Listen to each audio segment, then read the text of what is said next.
Shriji food. હું છું મનીષા ઠક્કર.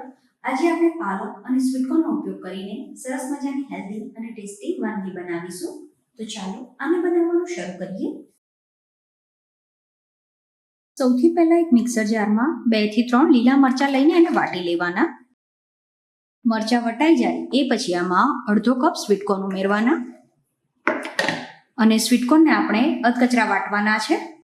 પછી આની આગળની પ્રોસેસમાં 1 ચમચી બટર ગરમ થવા માટે મૂકવાનું. બટરની સાથે જ 2 ટીપા જેટલું તેલ ઉમેરવાનું છે, જેથી બટર બળે નહીં.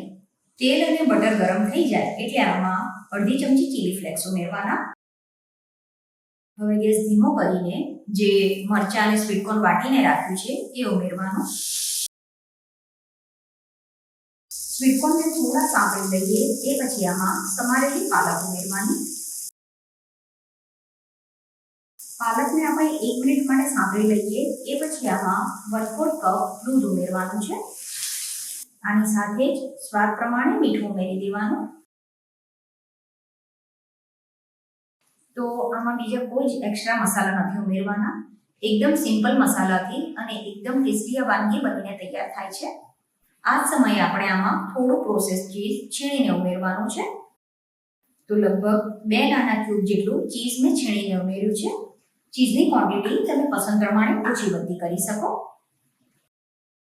ફ્રેન્ડ્સ, તમને જો મારી રેસીપી પસંદ આવતી હોય તો રેસીપીને એક લાઈક જરૂરથી કરજો અને આવા જ નવા વિડીયો જોવા માટે ચેનલને સબસ્ક્રાઇબ કરવાનું ના ભૂલતા. તમે જોઈ શકો છો ધીરે ધીરે આ મિશ્રણ ઠીક થવા લાગ્યું છે. તો હવે ગેસ બંધ કરી દેવાનો, કેમ કે આ સ્ટફિંગ જ્યારે ઠંડુ થશે ત્યારે હજુ પણ થોડું ઠીક થશે. પછી આની આગળની પ્રોસેસમાં એક ઘઉંની બનાવેલી રોટલી લેવાની, જેના ઉપર આપણે બનાવેલું સ્ટફિંગ લગાવવાનું છે.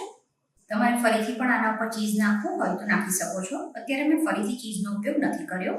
હવે આને આ રીતે ફોલ્ડ કરી દેવાનું અને પછી આના ઉપર બટર લગાવીને આને સરસ રીતે શેકી દેવાનું છે.